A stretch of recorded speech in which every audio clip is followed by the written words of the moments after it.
Hi everyone, my name is Sky and my story was on the Dr. Phil show today.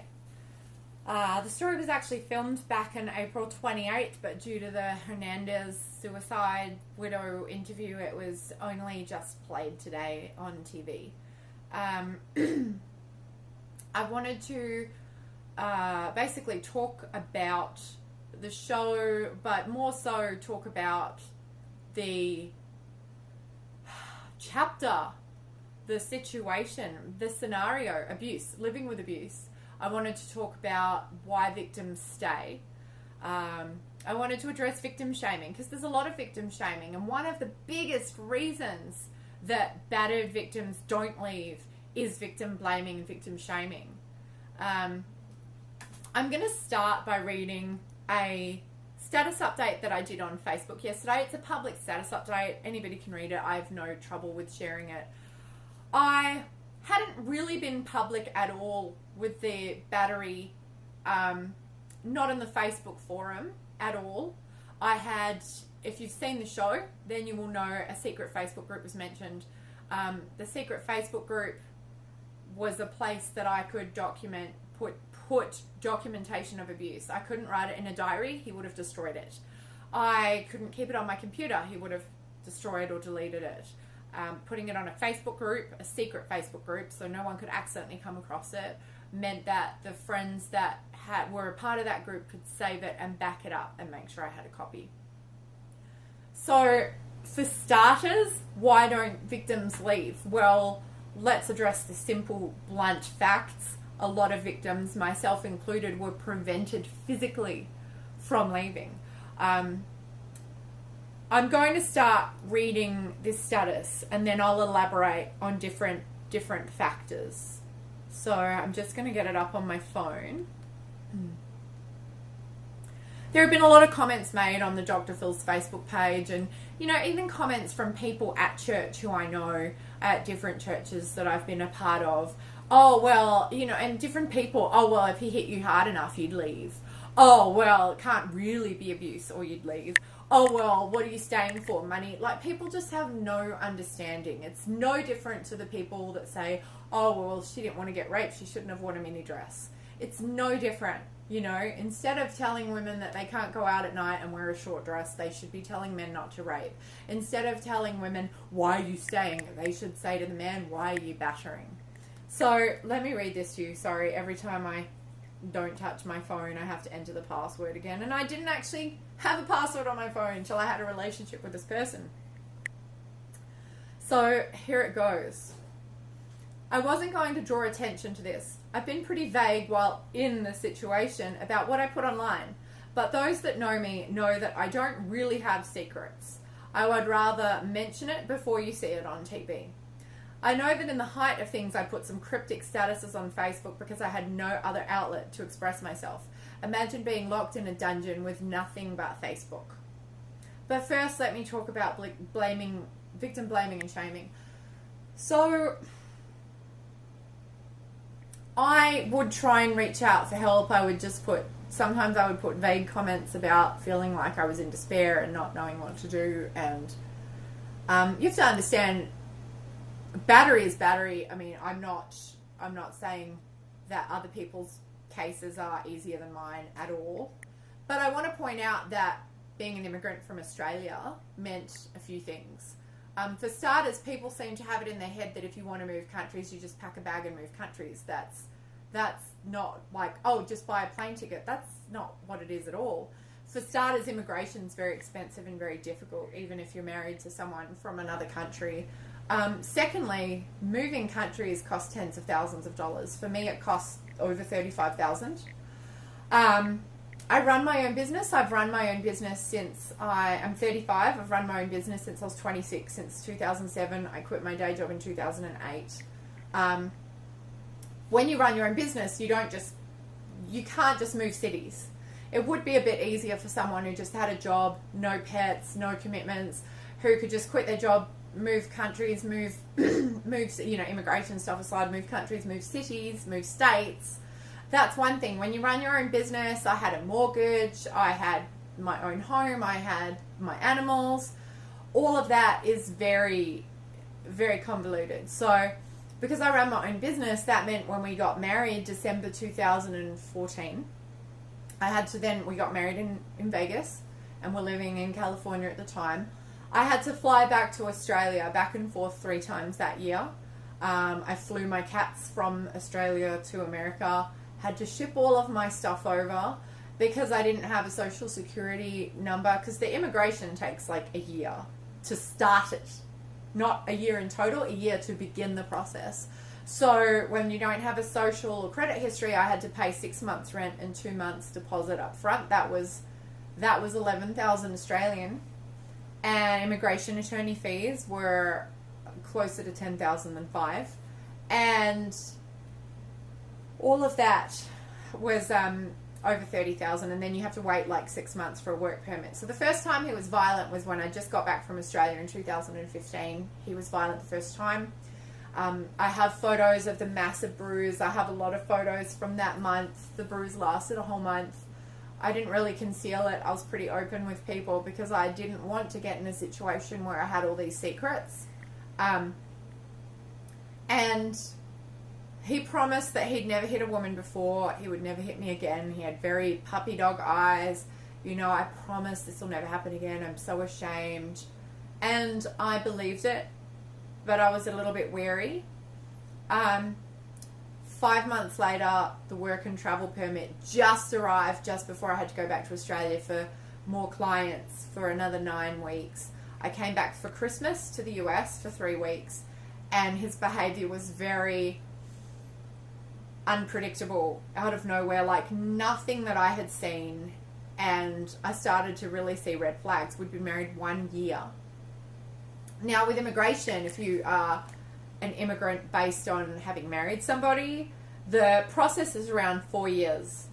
They say it's 2 years, but the 2 years begins when you get the first green card, and that isn't factoring in wait time. So we had to wait a year before we had the immigration interview when I got the green card, and then that 2 years would be up this December, and if we were still together, then we probably wouldn't have an immigration interview till like June, July next year.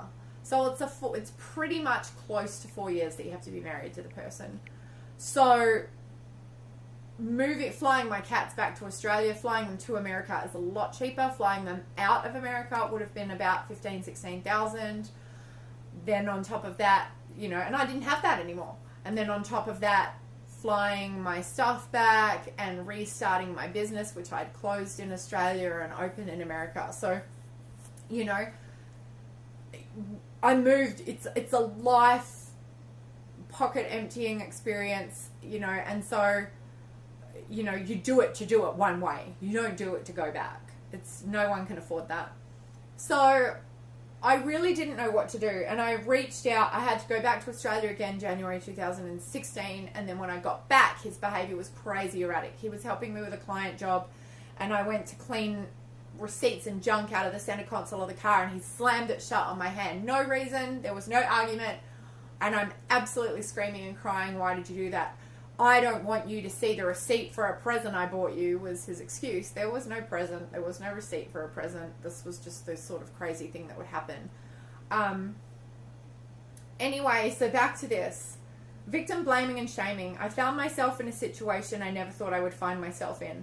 A situation that happens to other people. A situation that would never happen to me. I found myself married to a wife basher or batterer. I also found myself very much trapped. First off, nobody wants to admit they even know such a person, so it's very natural for the victim to try and rationalize the behavior, give another chance. Secondly, if you're a Christian, turn the other cheek, turn the other cheek, turn the other cheek is drilled into you. Jesus said in the gospel that if we don't forgive others, God will not forgive us. And if God does not forgive us, then eternal damnation and hell is the only place we can expect to go.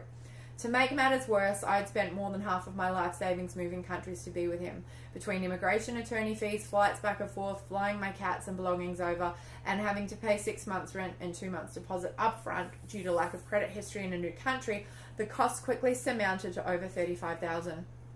Then I had to wait 5-6 months in San Diego, the fastest area in the country, for a work permit.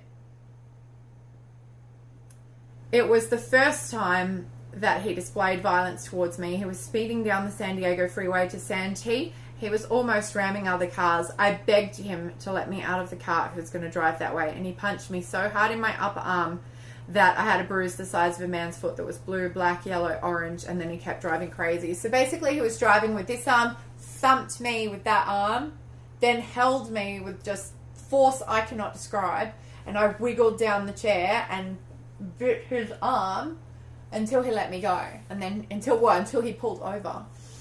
And I was terrified. I was absolutely terrified. The way he was driving, being killed or being made a quadriplegic or paraplegic, are very realistic outcomes that can happen when you're in a vehicle with someone who is driving out of control, who refuse to stop, and they're taking your power away.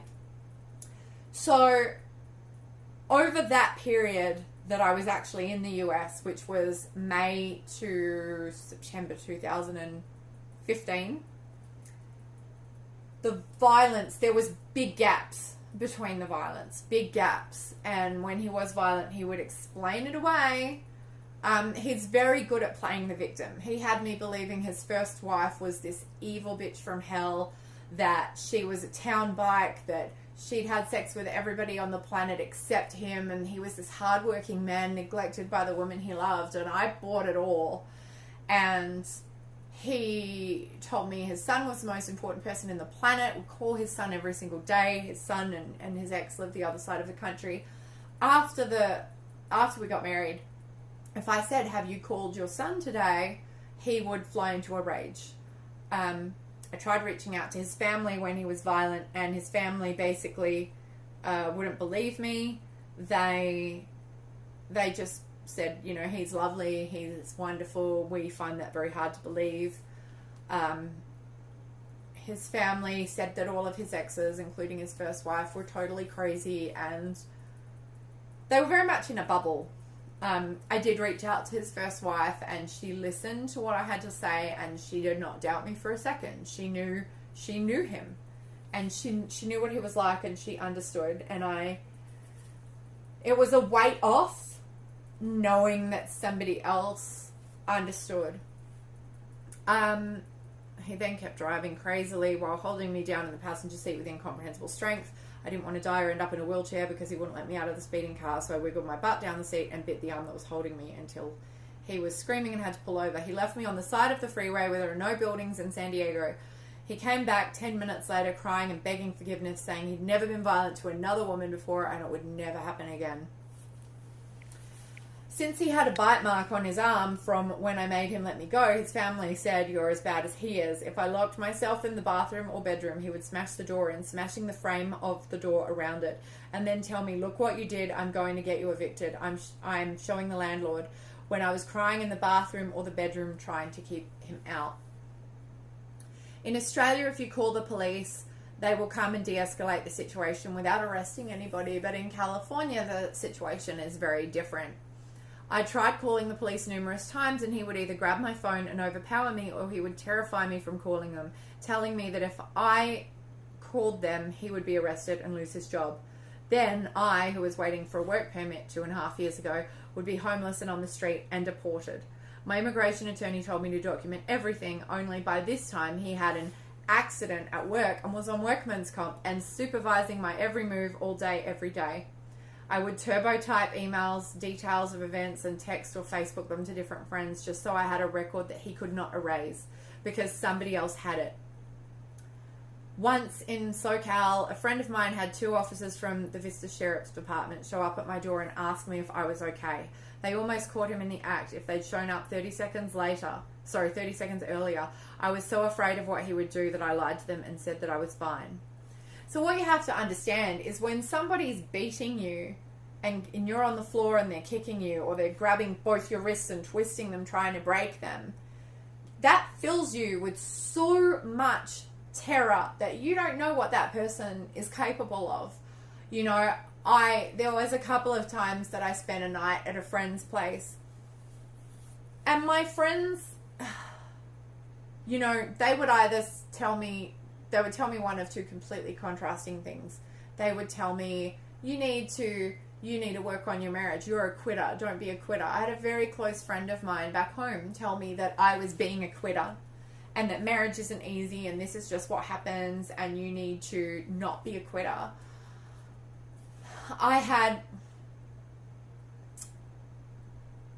It was also like very humiliating. You know, my career is in the relationships industry. And that whole concept of, you know, I wanted to have a successful marriage, and I believe marriage is for life. I wouldn't marry someone going, oh, well, if it doesn't work, then we can end it. You know, I believe in marriage. And the problem is, every situation, I don't believe in this black, white, grey stuff. Every situation is so different and unique. And, you know, even now I know somebody who is happily married to someone who used to batter them, and they tell me, you know, oh, my situation turned around and it was redeemed. And then other people tell me, I had a friend in your situation and she left her situation in a body bag, you know. And it's very overwhelming because people don't show compassion. You call a domestic violence hotline and they just tell you to leave, but they don't give you any tools for how. I called women's shelters in San Diego. They were all full. I reached out to the mega church that I was at in San Diego and organized for myself to see a counselor. The counselor's response was, well, what have you done to make him angry? Relationship problems take two. If he laughs at you when you cry, why do you keep crying in front of him? I was too exhausted to explain to her. I lock myself in the bathroom or bedroom to cry. And he was working as a locksmith for part of that year. He would get tools. I don't know. I didn't watch him. I couldn't see through the door to know what he was doing. But he would get the handle off the door. Bam, he's in there. I'm crying on the floor. He would stand over me. You're pathetic. You're so pathetic. You know, I'd be praying, help me, Jesus, help me, Jesus. He'd be standing there going, Jesus isn't going to help you. You know, I would sit in the bathtub and I would text some different friends and I'd say, I don't know what to do. I don't have anywhere to go. My mom's dead. My mom died in 2009. I don't have any family, you know, I don't have a big family or whatever to support or help me. So, you know, and then counselors are not very helpful. Like I said, the domestic hotlines just tell you to leave and they will give you a little pep talk, but they don't give you any tools of how, you know, I have a career. I have specific tools and equipment that I need to earn money. And those tools are not easily replaced. Those tools are insured. But if your spouse who lives with you smashes your equipment, that's not something that insurance will cover. You know, if you let the thief in, if you let the offender in, if you live with them, insurance isn't going to cover that. Oh, my crazy husband smashed my equipment. They're not going to cover that. Without my equipment, I have no way to make a living. So if I just ran off with a suitcase, the risk was that he would destroy all of my equipment or sell all of my equipment, that he could kill my cats, that he could hurt my cats, that he could let them go. And, you know, and I hear people say, oh, well, at least you'd be alive. What quality of life are you going to have if you've escaped with your life, but your pets that are your only family are dead and or lost, and your equipment is gone? And you have no way of making money, and then you're living on the streets because, you know what, I've worked very hard for my career my entire life, and those things can't be replaced. You know, now that I'm away from him, then yeah, they're insured, absolutely. If somebody broke in, if there was theft, you know, God forbid. But when you're living with that person and that person could do that, and that's one of the huge reasons that, because then what? If I'm living on the streets, I'm not making a living here. I'm not flying back to Australia and making a living there. People need to actually think about the solutions that they come up with or the suggestions. A lot of the time people say stuff and I think I don't even know what it is. It's like saying, oh, well, people should have stood up to the Nazis when they first got in power. Yeah, that sounds great on paper, you know, but a lot of what people type sounds great on paper. I remember watching Sleeping with the Enemy with Julia Roberts when I was a kid, and